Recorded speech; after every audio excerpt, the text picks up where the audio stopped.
Shalom Aleichem, meu irmão e minha irmã. Como vão vocês? Que Hashem vos abençoe em nome de Yeshua. Hoje nós vamos falar sobre a Parashá Balak, que vai de números 22:2 até 25:9. E hoje nós vamos trazer alguns esclarecimentos sobre essa Parashá e vamos conectá-la com a vinda do Messias. E uma coisa que a gente precisa logo de início falar é que Balak, ele era um dos netos de Itro, do Jetro, que não se converteu e não fez techuvá. Itro se converteu, se junta ao povo de Israel e Balak não. Então, nós temos aqui um ingrediente interessante, porque logo depois Balak continua mantendo seus caminhos, fazendo tudo aquilo que ele acha que é certo, que é correto. E nós temos um texto da Torá, aqui números 22, de 2 a 4, que fala para a gente um pouco do início dessa Parashá e como é que essa situação ela é contextualizada. O texto diz o seguinte: vendo, pois, Balak, filho de Tzipor, tudo que Israel fizeram aos amorreus, Moabe temeu muito diante desse povo porque era numeroso. E Moabe andava angustiado por causa dos filhos de Israel. Por isso, Moabe disse aos filhos dos midianitas: agora lamberá esta congregação tudo quanto houver ao redor de nós, como o boi lambe a erva do campo. Naquele tempo, Balak, filho de Tzipor, era rei dos moabitas. Então você vê que o Balak, ele era uma pessoa investida de autoridade, ele era rei em Moabe. E segundo a tradição judaica, ele também era um feiticeiro de um calibre bem alto. E aí a gente faz uma pergunta: se o camarada, ele é rei, ele tem um exército, ele tem um poder e uma autoridade físicos, mas ele também é feiticeiro, então ele tem um poder espiritual bem grande, por que esse cara não move o mundo espiritual para que ele possa dar um jeito em Israel? Se Israel estava ali atrapalhando a vida deles, por que ele não faz alguma coisa, já que ele é uma pessoa tão poderosa? Aí a gente vai ver uma outra coisa que é também muito interessante. A tradição judaica diz que ele se juntou a Bilam. E Bilam, ele também era um outro tipo de feiticeiro, também muito poderoso. E segundo aquilo que está na Torá, quando ele Balak manda um recado para Bilam, ele diz assim: olha, eu sei que quem você abençoar será abençoado e quem você amaldiçoar será amaldiçoado.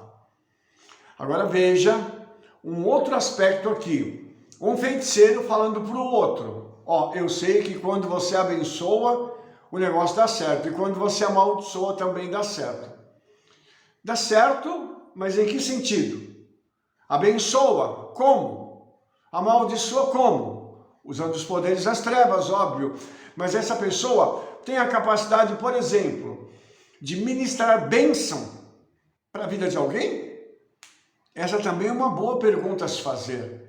E nós, amados, tratando desse assunto, a gente começa a perceber o seguinte, que existe um padrão no mundo no qual as pessoas dizem o seguinte, que lá fora elas vão nas outras religiões e saem por aí, com esse pessoal que diz que tem poder, que diz que faz isso, que faz aquilo, faz um trabalhinho aqui, outro ali e tal, leva oferenda para cá, oferenda para lá, e que isso acaba dando certo. A pergunta é: como que dá certo? E a que preço isso dá certo? Ok? Então, nós paramos para raciocinar sobre isso e ver que lá fora, no mundo, as pessoas elas procuram esse tipo de saída espiritual, sabe? Por que elas procuram isso? Porque elas acham que é mais fácil e mais rápido, porque esse é um caminho. Se aqui Balak fosse conversar com o povo de Israel e dissesse assim: olha, a gente sabe o que o Eterno fez com as outras nações ao redor, A gente fica aqui quietinho, vocês passam, vão para onde vocês têm que ir, eu não incomodo vocês e vocês não nos incomodam. Poderia dar certo? Poderia. Mas ele buscou um outro caminho, o do confronto espiritual. Ele achou que se ele atacasse Israel por cima, a nível espiritual, ele conseguiria destruir Israel. Ele só não contava com o Eterno no meio do povo. Ok? Mas, ele vai procurar então reforço espiritual. Eu não tenho capacidade de fazer sozinho, vou procurar reforço. Isso se parece, irmãos, com alguém que mexe com uma pessoa que é forte e diz assim, olha, sozinho não consigo bater nele. Mas se eu juntar um grupo de uns caras aí que eu vou convencer para ir comigo, nós vamos conseguir bater no cara. Só que vai apanhar todo mundo. Entendeu? Então, quando você pega essa analogia, você percebe que tem as forças do mal, que eles podem se juntar para fazer o que for, e tem o bem, que é o Eterno. E o Eterno também tem um grande exército, e ele não é forte, não, ele é todo poderoso. E quando ele dá uma ordem, ninguém nem nada resiste diante dele. Só que aqui, nós vamos ver que tem uma coisa diferenciada. O Senhor precisa dar uma lição nos dois. Ele tem que pegar esses dois feiticeiros, esses dois satanistas, e dar uma lição neles. E geralmente, irmãos, a gente sabe o seguinte, que quando se fala das forças das trevas, eles são muito insistentes quando eles querem fazer algo contra alguém. E nós sabemos disso, irmãos, por causa da história. Tem homens de Deus que se converteram, saíram do satanismo e pagaram e ainda pagam alto preço. Mas, vale a pena se a gente persistir e ficar com Yeshua? Lógico que vale. Por quê? Porque a salvação está acima de tudo isso. Entendeu? E Satanás pode fazer o que ele quiser, mas arrancar a salvação de dentro de alguém ele não consegue, não. Ele pode ferir a gente, ele pode tirar os nossos bens, pode ir atrás da nossa família, como forma de retaliação, porque ele é covarde, irmãos. A gente sabe que as trevas, eles são muito covardes e eles não vêm de frente para você. Quando eles querem te atingir, eles costumam procurar outros meios, geralmente fazendo o quê? Atacando pelas costas, que era a estratégia que o maligno tinha no deserto. Eles atacavam o povo de Israel por onde? Pela retaguarda. Por quê? Lá estavam as pessoas idosas, as crianças, os fracos, o pessoal que não aguentava andar no mesmo ritmo que o acampamento estava andando, então ficava um restante deles para trás para proteger esse pessoal, entendeu? E aí o inimigo aproveitava que tinha poucas pessoas ali ajudando esse grupo a seguir e vinham por trás e atacavam. Por quê? Porque eles sabiam que os mais fortes estavam à frente. Então, essa é uma técnica sutil, mas ela é uma técnica imutável. Satanás e os demônios vão usar sempre essa mesma técnica. Para quê? Para tentar acabar com a gente pelas costas. Então você vai perceber que se uma pessoa não pode com você é um servo do Eterno, uma serva do Eterno, a pessoa, ela quer te atingir, mas ela sabe que ela não tem como te atingir de frente, o que ela vai fazer? Ela vai tentar denegrir a tua imagem, ela vai falar mal de você, ela vai falar mal da tua família, vai falar mal dos teus negócios, ela vai querer te destruir pelas costas. E essa é uma técnica do inferno. Então a gente sabe que quando esses dois se juntam, eles se juntam para poderem tentar amaldiçoar o povo de Israel, né? E aqui, irmãos, tem uma coisa interessante, porque a palavra do nome de Balaão, né, que é Bilam, ele significa devorador do povo. E é muito interessante porque na raiz do nome Bilam tem Balá, que significa confundir. Ou seja, esse camarada, ele é devorador do povo, ele é a confusão em pessoa. Então, se você parar para analisar o seu dia a dia e às vezes analisar até o contexto do qual nós vivemos, nós temos muitos desses que são enviados para dentro das igrejas, as congregações messiânicas, para as sinagogas. Para quê? Para devorar o povo, trazendo o quê? Confusão. Então, essas são técnicas malignas que são empregadas contra o povo do Eterno. Por quê? Satanás sabe que se ele conseguir dividir o povo do Eterno, quanto mais ele dividir, mais fraco o povo fica. E é por isso que há um clamor no coração do Eterno por unidade. Mas será que nós aqui estamos escutando isso? Lógico que não.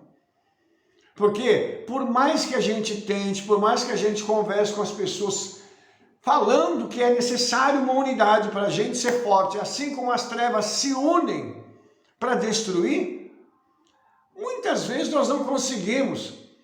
Por quê, irmãos? Porque há muita vaidade no coração das pessoas. Líder é uma bênção, mas às vezes o pessoal não quer ser guiado.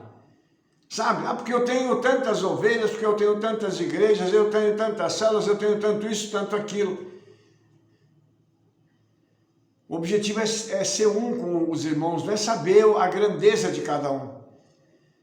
Porque a minha congregação tem 30 pessoas, eu sou menor do que o outro lá que tem 2.000. Será? Entendeu? Então tudo isso a gente precisa parar para considerar. No caso de Israel, no acampamento, 2,5 milhões de judeus, eles estavam em unidade. Por isso, a bênção, a maldição vai ser transformada em bênção. Quero falar um pouquinho disso aqui para você agora, porque eu acho que isso aqui é muito importante, sabe? Isso aqui é muito importante. Porque quando Bilam, né, ele vem para amaldiçoar o povo de Israel, ele vai fazer isso sucessivas vezes. E ele vai fazer isso usando uma metodologia interessante. Ele vai fazer com que sejam oferecidos sacrifícios. Entendeu? E quando ele oferece sacrifícios, nas primeiras 3 tentativas, são 7 bois e 7 carneiros. São 14 por vez. 14 vezes 3 dá 42. O que tem por trás disso aqui? Se você pegar, você vai ver que esse número aqui ele é importantíssimo na Torá e na Brit Hadashah. Por que ele é importante? Veja bem como Satanás enxerga as coisas, irmãos. E Satanás às vezes está à nossa frente, vendo o que vai acontecer e tentando dominar a bênção que nós vamos receber. Por que 42? Porque 42 foram as paradas que Israel deu, desde que eles saíram do Egito até a fronteira da Terra Prometida. Ou seja, 42 é um número ligado com a redenção e a entrada na Terra Prometida. Puxa! Mas tem outra coisa muito interessante aqui. Se você pegar a genealogia de Yeshua, ela é dividida em 3 sessões de 14, 14, 14, dando um total de 42. O que você diz disso?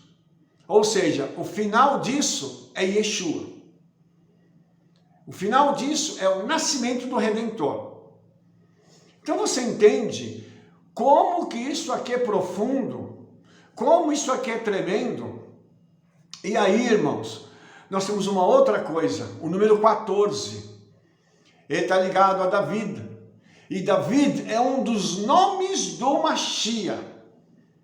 Por isso essa paraxá tem a ver com Yeshua, tem a ver com a redenção através do Mashiach.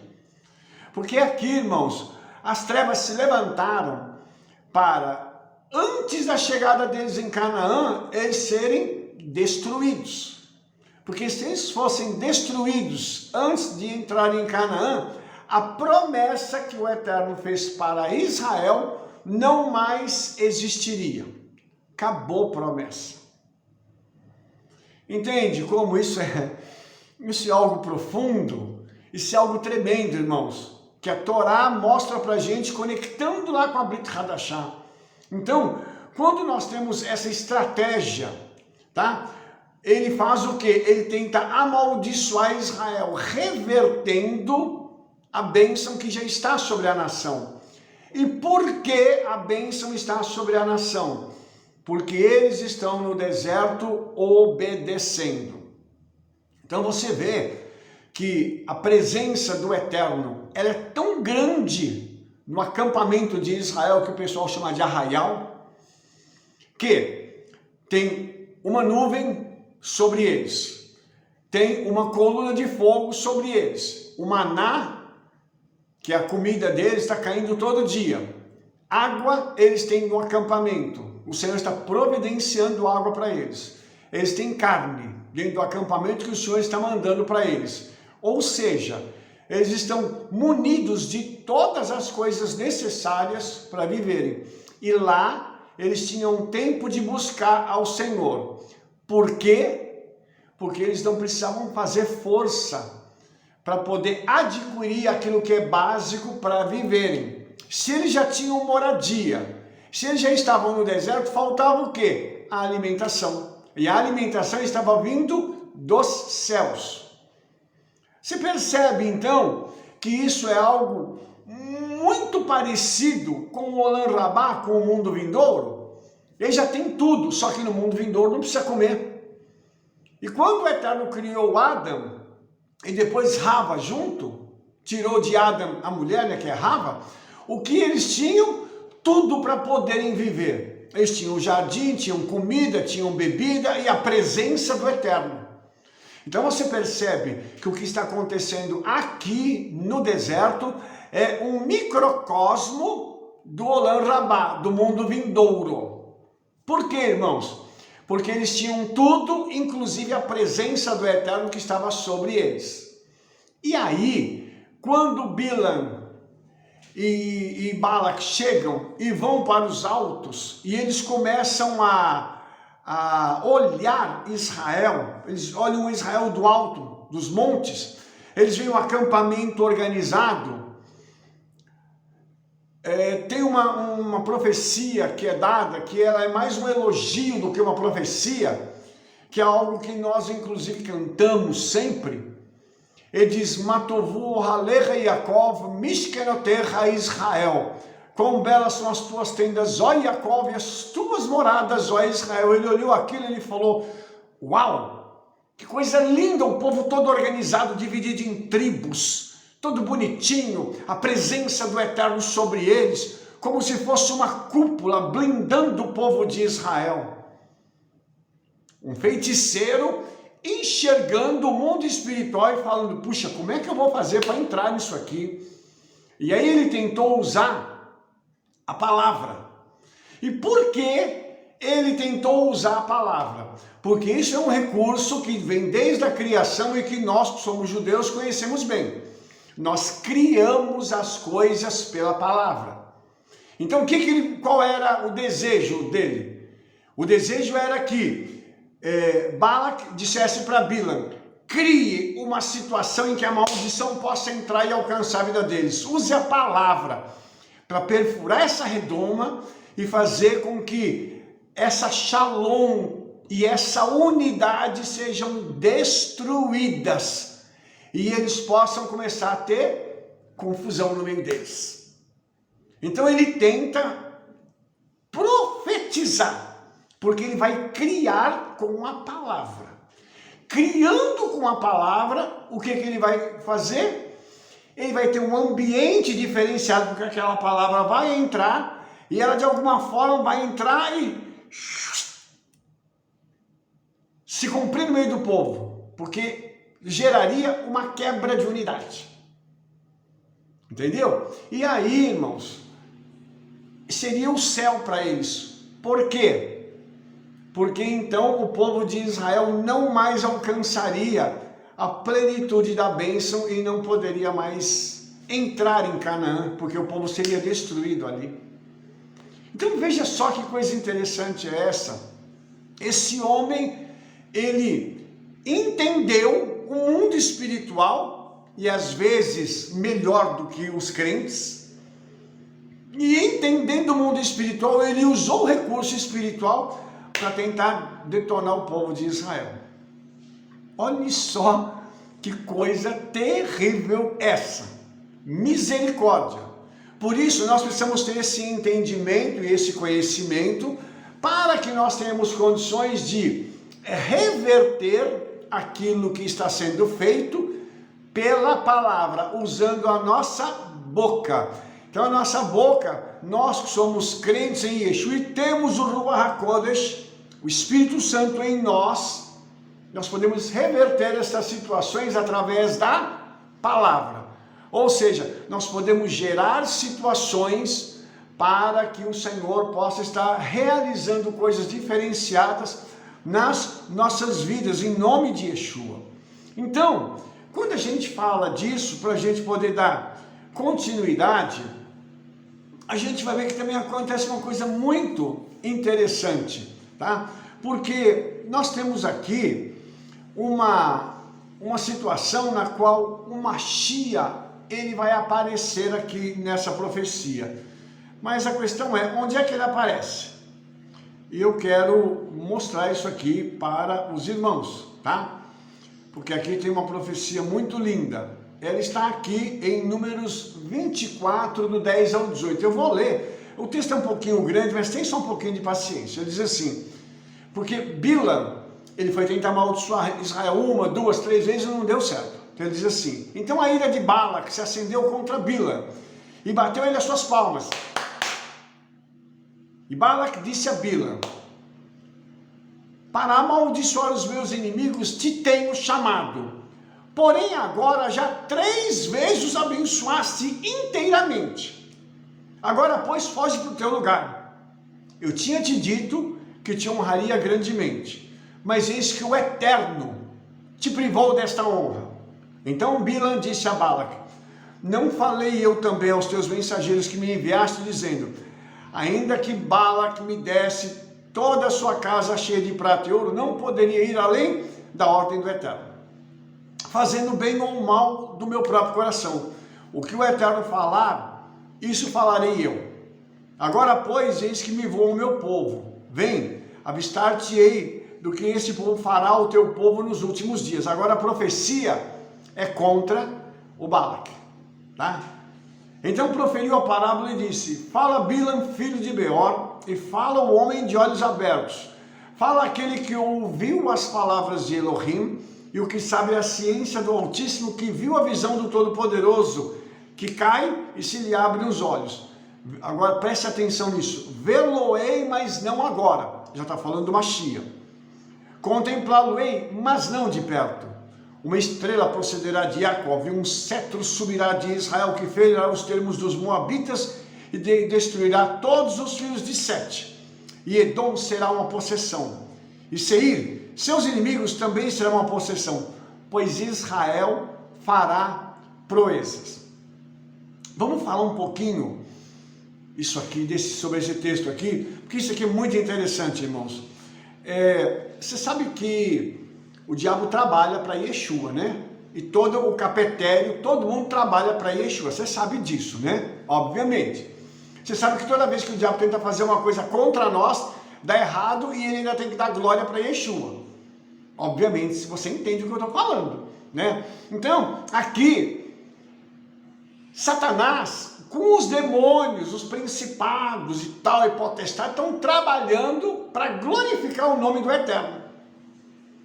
Olha só que vergonha. Eu vou falar uma coisa para você. É que Satanás já está perdido mesmo, irremediavelmente, ele já não tem solução. E para ele, passar vergonha 1, 2 ou 10 mil vezes não faz diferença. Mas eu vou falar uma coisa para você. O bicho insistente, e apanha e toma pancada, e o nome de Yeshua é glorificado, e ele passa vergonha no inferno, nas regiões celestiais, tudo quanto é lugar. Eu acho que os anjos passam assim, olham e falam assim, de novo, vai tomar paulada. Sabe por quê? Porque quando eles afrontam um servo do Eterno, quando eles tentam fazer alguma coisa contra um servo do Eterno, os céus se juntam para poder fazer com que aquilo possa reverter numa bênção para o Senhor. Entendeu? Vai glorificar o nome do Senhor. E é engraçado, irmãos, que ele fala aqui, o Balaque fala aqui, que eu te honraria grandemente, mas o Eterno te privou dessa honra. Lógico. O cara está indo para amaldiçoar Israel para ganhar dinheiro. Tem gente achando que ministério é ganhar dinheiro. Tem gente achando que as coisas do Senhor são fonte de lucro. Mas elas não são, querido. O ministério é um chamado. É algo, como que eu vou te dizer, um privilégio para quem recebe esse chamado, porque ele é pessoal e intransferível. Eu não estou rabino. Eu sou rabino, eu fui chamado como rabino desde o ventre da minha mãe. Quando eu estava lá no Olam Rabá, na eternidade, a minha alma e o meu espírito já tinham sido marcados para que eu fosse um rabino no futuro. Isso para mim é uma honra. Isso não é questão de ganhar dinheiro, isso é questão de fazer uma obra e poder chegar na eternidade depois, ser recebido pelo Senhor e falar assim: você fez tudo aquilo que eu te mandei. Servo bom e fiel, entra no gozo do teu Senhor. Esse camarada aqui, ele foi pelo dinheiro, para ele poder obter lucro. E ai daqueles que fazem a obra do Senhor por lucro, por ganância, porque eu tenho que ter tanto isso, tanto aquilo outro. E aí você pergunta assim, mas Rabino, é pecado a gente ter dinheiro? Não, nós fazemos voto de riqueza. Mas nós fazemos voto de riqueza para quê? Para ter dinheiro para ajudar as outras pessoas. Não é só para a gente desfrutar, não. E infelizmente, nós sabemos o que acontece por aí. O pessoal está tendo muito dinheiro, não é para ajudar, não. É para acumular bens na terra. E o que nós vamos levar dessa terra, irmãos? Fala para mim. O que nós vamos fazer? Tem gente que tem 3, 4, 5 carros e só uma pessoa dirige na casa. Ele faz rodízio de carro? Vai mostrar para todo mundo que ele tem um carro bonito e papai e outras coisas mais? Você entende o que eu estou falando? São coisas que, tem um irmão lá que está precisando de um carro, mas o meu eu não empresto, porque o meu carro ele é um carro importado, porque ele tem isso, tem aquilo, um carro automático e papá. Coisa séria, irmãos, coisa muito séria. Esse homem aqui, um feiticeiro, fazia as coisas por ganância. E misericórdia, eu espero que nós não tenhamos nenhum servo do Eterno fazendo isso, fazendo obra por ganância. Que todos estejam fazendo por amor, em nome de Yeshua. Porque o preço que se paga é muito alto. É muito alto. Tá? Então, Bilam diz que ele não iria traspassar o mandato do Senhor. Agora, veja bem, se um satanista diz que ele não pode falar além do que o Eterno permite, isso é brincadeira, né, irmãos? Só pode ser piada. Mas Satanás sabe que ele não pode liberar uma palavra além daquilo que Yeshua permite. Aí eu te pergunto, eles são servos de quem? De Yeshua. Eles trabalham para quem? Para Yeshua. Ora, tem outra conclusão para chegar? Yeshua já reina, irmãos. Ele já reina dos céus, ele reina nos céus, na terra e no inferno. Yeshua, segundo o livro de Apocalipse, foi lá e tomou as chaves da morte do inferno, ou seja, Yeshua tem autoridade sobre a morte e no inferno. Isso é brincadeira, irmãos. E Bilam, tá? Ele olhou e ele falou assim, puxa vida, eu estou tendo uma visão de olhos abertos. E aqui é uma coisa assim, muito interessante, irmãos, porque nós temos uma palavra aqui que fala para a gente que ele viu uma estrela procederá de Jacó, sabe? E aí, A gente vai ver, irmãos, que coisa tremenda. Quando Yeshua nasce, quem guia os videntes das estrelas, porque eles não eram magos não, tá? A tradução está um pouquinho defasada. Eles eram observadores das estrelas. Por quê? Porque os tempos e as estações, tem gente que se especializa nisso dentro do judaísmo. Então naquela época não tinha satélite para medir, não tinha os sites para você entrar e falar assim, tal dia, a tal hora vai acontecer isso aqui, assim, assim, o Shabat começa a tal hora. Não tinha nada disso, então eles tinham que olhar para as estrelas. E as estrelas, segundo a tradição judaica, elas dão os sinais dos tempos. Essa profecia de que uma estrela procederia de Jacob significa que, vindo do céu, alguém nasceria como um descendente de Jacob para poder governar. E aí tem uma coisa linda, porque aqueles homens que são aqueles que, os videntes das estrelas, aqueles que olhavam as estrelas para poderem discernir os tempos, eles viram a estrela do Senhor, e essa estrela os guiou até Belém, onde Yeshua estava. E aí tem uma pergunta, que estrela inteligente é essa? Meu pai, né? Uma estrela que de dia e de noite se mostrava para que eles pudessem chegar até o destino. Bacana isso, né? Onde estava aquele que gerou todas as estrelas, o próprio Yeshua. Então estava ali aquele que viria do céu para governar. E o texto diz uma coisa também muito interessante. Ele diz que um cetro subirá de Israel. Cetro é poder, irmãos, é domínio, é governo. Diz o seguinte, aquela criança nasceria com o governo nas suas mãos. Isaías profetizou sobre isso, que ele seria o governante, não seria mas seria o governante. Então, esse homem, esse feiticeiro, irmãos, viu esse negócio. Olha que coisa extraordinária essa. Um feiticeiro, um satanista, recebendo uma profecia acerca do Mashiach. Amados, isso é surreal.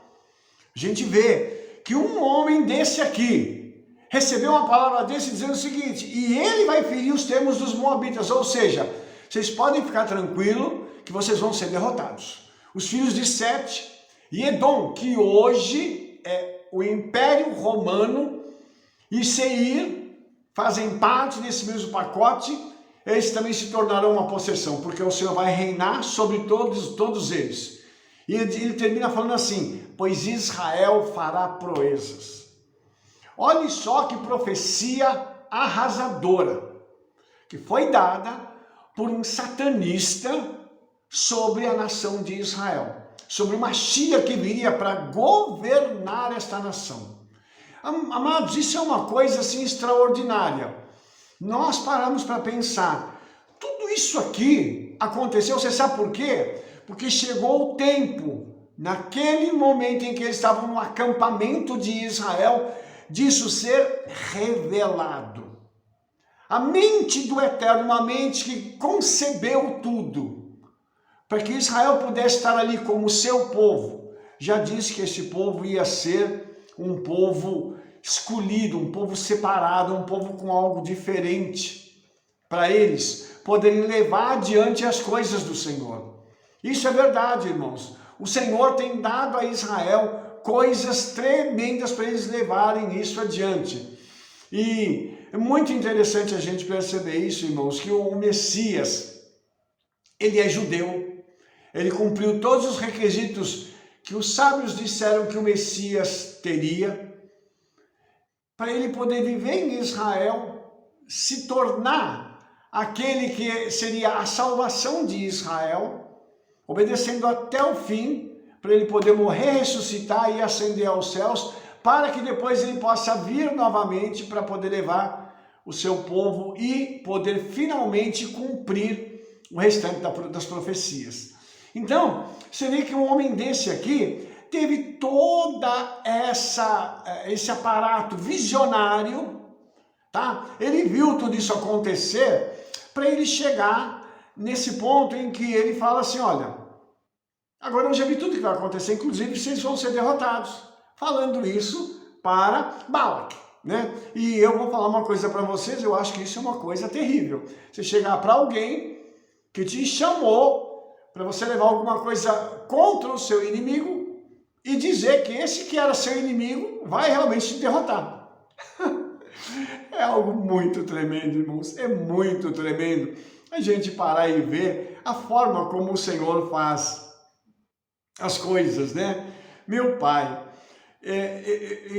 o Zohar, ele diz uma coisa tão interessante, ele diz que o Bila, né, ele teve uma visão, ele olhou pela janela e temeu.